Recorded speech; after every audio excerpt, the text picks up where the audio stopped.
ரசூலுல்லாஹி ஸல்லல்லாஹு அலைஹி வஸல்லம் அவர்கள் வலீமாவை பொறுத்த வரைக்கும் ஏவல் வாக்கியத்தில் வலீமாவை பற்றி சொல்லியிருக்கிறாங்க. அவுலிம் வலவு பிஷாத்தின்.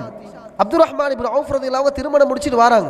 அப்போ நபிகளார் ஸல்லல்லாஹு அலைஹி வஸல்லம் கேட்குறாங்க, இது என்ன புதிய மாப்பிளமா இருக்கிறீங்களே? அப்போ ரசூலுல்லாஹ் சொல்கிறாங்க, நான் திருமணம் அந்த அப்துல் ரஹ்மான் இப்னு அவுஃப் ரலியல்லாஹு அன்ஹு நான் திருமணம் முடிச்சேன்னு சொன்னதற்கு பிறகு நபிகள் நாயகம் ஸல்லல்லாஹு அலைஹி வஸல்லம் கேட்குறாங்க, கம் சுக்தலஹா, இப்போ திருமணம் நடந்திருக்கு தானே, எவ்வளோ மகர் கொடுத்தீங்கன்னு கேட்குறாங்க. அப்போதான் அப்துல் ரஹ்மான் இப்னு அவுஃப் ரலியல்லாஹு அவர்கள் சொன்னார்கள், நவாத்தம் மின் தஹபின், ஒரு பேரீச்சம் விதையளவு தங்கத்தை மகராக கொடுத்து திருமணம் முடிச்சேன் என்றார். அப்போ ரசூலுல்லாஹி ஸல்லல்லாஹு அலைஹி வஸல்லம் அவங்க அடுத்தபடியாக என்ன சொன்னாங்க தெரியுமா? அவுலிம் வலோ பிஷாத்தின். இப்போ திருமணம் நடந்தாச்சு தானே, இப்போ நீங்கள் ஒரு ஆட்டறுத்தாவது வலிமா கொடுங்கன்றாங்க.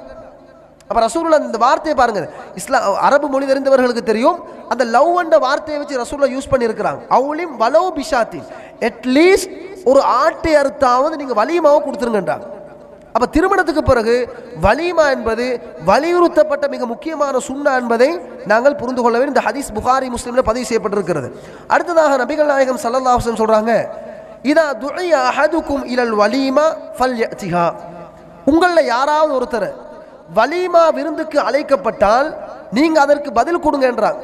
இப்போ வலீமா என்பது ஒரு மிக முக்கியமான ஒரு சுன்னா. ரசூலுல்லாஹ் கொடுத்திருக்கிறாங்க, அடுத்த சஹாபாக்களுக்கு வலீமா செய்யுமாறு ஏவி இருக்கிறார்கள்.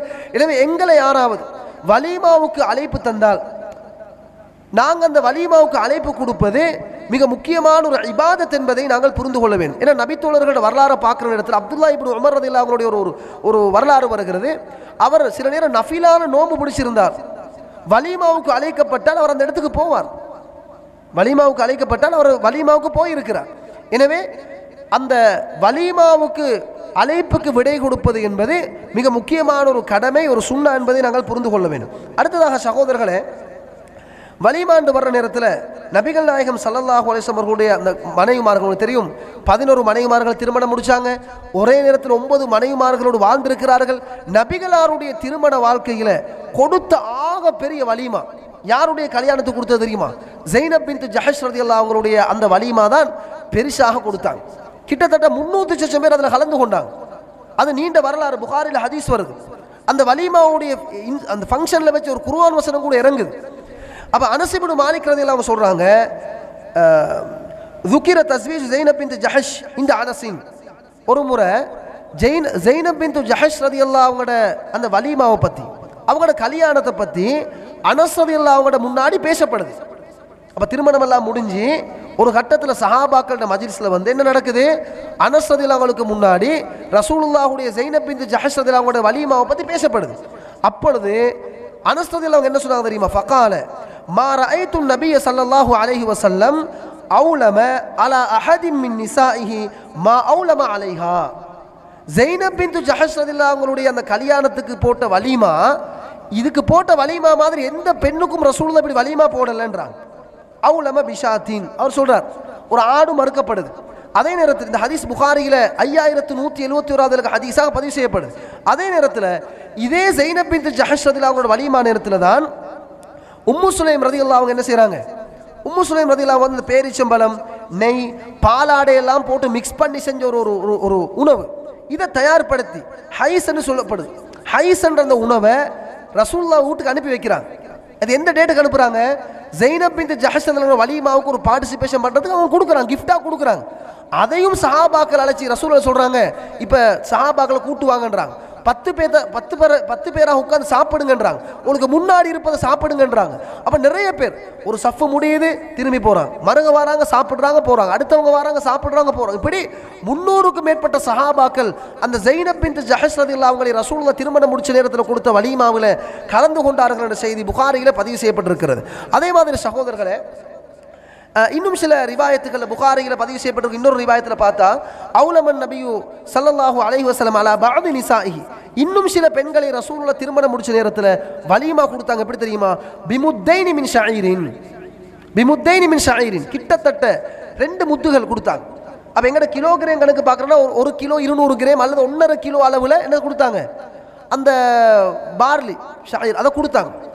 எனவே இப்படியும் வலீமா கொடுத்துருக்குறாங்க. அப்போ ஒரு 1.5 கிலோ 2 கிலோ பரிமாணம் உள்ள உணவையும் ரசூல் வலிமா கொடுத்துருக்குறாங்க. அதே நேரத்தில் வந்து ஒரு ஆட்டு அறுத்து 300 லட்சம் பேர் சாப்பிடுற அளவுக்கு உம்மு சுலைம் ரலியல்லாஹு அனுப்பின அந்த உணவையும் வச்சு வலிமா கொடுக்குற அளவுக்கு பெரிதாகவும் ரசூலுல்லாஹ் வலிமா கொடுத்திருக்கிறார். எனவே சகோதரர்களே, இப்ப நாங்க திருமணம் என்று வர்ற நேரத்தில் ஆக முக்கியமான ஒரு சாப்பாடு தான் வலிமாவுடைய சாப்பாடாக இருக்கிறது. இப்போ இன்றைக்கு நாங்கள் என்ன செய்கிறோம்னா, வலிமா அல்லாத ஏனைய சாப்பாட்டுக்கு முன்னுரிமை கொடுக்குறோம், அதை பெரிதாக செய்கிறோம். ஆனால் வலிமாவை வந்து ஒரு கடமைக்கு ஏதோ ஒரு கடமையில் அப்படி செஞ்சுட்டு போகிறோம். அதே நேரத்தில் சகோதரர்களே, நாங்கள் அல் குர்ஆனையும் சுன்னாவையும் நேசிக்கக்கூடிய நாங்கள் திருமண சாப்பாடு என்று வருகிற நேரத்தில் வந்து வலிமாவுக்குத்தான் முன்னுரிமை கொடுக்கணும். வலிமாவுக்குத்தான் முக்கியமான குடும்பத்தில் சகோதரர்கள், அதே மாதிரி ஏழைகள், எங்கட தெரிஞ்சவங்க எல்லாரையும் உள்வாங்கப்படும். ஏன்னா இன்றைக்கு சிலருடைய வலிமா எப்படி நடக்குது, எந்த ஃபங்க்ஷன்லையும் ஏழைகளை புறக்கணிக்கப்படுது. பணக்காரர்களை மட்டும் பார்த்து பார்த்து அவங்க அழைப்பு விடுப்பாங்க. இது மார்க்கத்துக்கு முரணான ஒரு காரியம். ஏன் மார்க்கத்துக்கு முரணான காரியம் என்றா, புகாரியில பதிவு செய்யப்பட்டிருக்கக்கூடிய ஒரு ஹதீஸை பாருங்க. அபூ ஹுரைரா ரலியல்லாஹு அறிவிக்கிறாங்க, அன் அபீ ஹுரைரா ரலியல்லாஹு அன்ஹு அன்னஹு கான யகூல் ஷர்ரு தஆமி தஆமுல் வலீமா யுதுஆ லஹல் அக்னியா வ யுத்ரகுல் ஃபுகரா. அவர் என்ன சொல்றாருண்டா, வலீமாவுல ஆக கெட்ட வலீமா என்ன தெரியுமா, பணக்காரர்களை மட்டும் அதுக்கு அழைச்சிட்டு ஏழைகள் புறக்கணிக்கக்கூடிய வலீமா தான் ஆக கெட்டதுன்றார். சமூகத்தில் இன்னைக்கு பார்க்குறோம் சகோதரர்களே, நாங்கள் வலிமாவுக்கு யாரை இன்வைட் பண்ணுறேன்னு பார்க்குற நேரத்தில் அந்த ஊரில் யார் பணக்காரர்கள் இருக்கிறாங்க, யார் நல்ல கண்ணியமான ஃபெமிலிஸ்களாக இருக்கிறாங்க, யார் பதவியில் இருக்கக்கூடியவங்க இருக்கிறாங்க, இவங்களை மட்டும் பார்த்து புறக்கி புறக்கி வலிமாக்கு அழைக்கிறோம். இது கூடாது, இது மார்க்கத்துக்கு முரணான காரியம். அப்போ வலிமாண்டு வர்ற நேரத்தில் ஏழைகளும் உள்வாங்கப்பட வேண்டும், அனாதைகள் உள்வாங்கப்பட வேண்டும், விதவைகள் உள்வாங்கப்பட வேண்டும், சாதாரண தொழிலாளிகள் உள்வாங்கப்படணும். ஏன்னா அந்த சந்தோஷமான நாளில் சகோதரர்களே, ஏழை எளியவர்கள் எல்லாரும் அந்த உணவை வந்து உட்கொண்டு உங்களுக்காக பிரார்த்தனை செய்வது மிக முக்கியமான ஒரு விஷயமாக இருக்கிறது. எனவே அந்த வலிமாவுக்கு வந்து பணக்காரர்களை மாத்திரம் நாங்கள் அழைப்பு கொடுத்து அந்த ஃபங்க்ஷனை பெரியவங்க மட்டும்தான் கலந்து கொள்ளணும், பதவி உள்ளவங்க மட்டும்தான் கலந்து கொள்ளணும், கண்ணியமான குடும்பத்தை சேர்ந்தவர்கள் மாத்திரம்தான் கலந்து கொள்ளணும், அப்படியெல்லாம் இஸ்லாத்தில் இல்லை. எனவே ஏழைகள் உள்வாங்கப்படக்கூடிய வலிமாவில் தான் பரக்கத் இருக்கிறது, அதில் தான் ஹைர் இருக்கிறது என்பதையும் நாங்கள் இந்த பாடத்தினூடாக புரிந்து கொள்ள கடமைப்பட்டிருக்கிறோம். அடுத்ததாக சகோதரர்களே, வலிமாண்டு வார நேரத்தில் வந்து ரசூலுல்லாஹுடைய அந்த வாழ்க்கையில் அந்த ஹதீஸ்களை பார்க்குற நேரத்தில் இந்த வீண் விரயம் ஒரு நாள் நடக்கக்கூடாது. இன்றைக்கி வலிமாண்ட பேரில் லட்சத்தில் செலவழிப்பார்கள். வீண் விரயங்கள் தான் அங்கே கூடுதலாக நடக்கும்.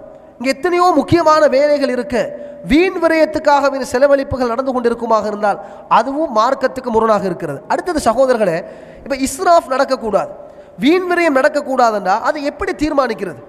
இப்போ நான் என்னுடைய பொசிஷனில் இருந்து கொண்டு அதை ஒன்றை பார்த்து இது வீண் விரயம்னு எனக்கு தீர்மானிக்கலாம். அவரவருடைய வசதிக்கேற்ப இது வீண் விரயமா இல்லையா என்பதை அவருக்கு தீர்மானிச்சுக்கிறலாம்.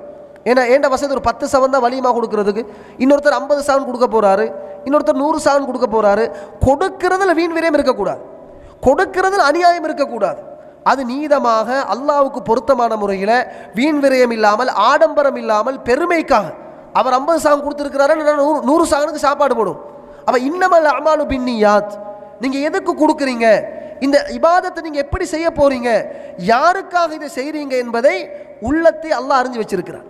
எனவே சகோதரர்களை, இந்த விடயத்திலையும் நாங்கள் மிக கவனமாக இருக்க வேண்டும் என்பதை புரிந்து கொள்ள வேண்டும். இது தவிர இன்றைக்கு நாங்கள் பார்க்குறோம், சில பொதுவாக வளமையாக கொடுக்குற சாப்பாட்டை தவிர்த்து சில கலாச்சார ரீதியாக மார்க்கத்துக்கு சம்பந்தமே இல்லாத பெயர்களை வச்சுக்கொண்டு, மார்க்கத்துக்கு சம்பந்தமே இல்லாத அனாச்சாரங்களை உட்படுத்தி கொண்டு சில சாப்பாடுகள் கொடுப்பார்கள்.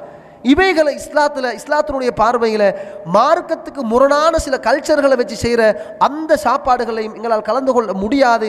இதுகள் தவிர்க்கப்பட வேண்டும் என்பதையும் நாங்கள் இந்த இடத்துல புரிந்து கொள்ள வேண்டும்.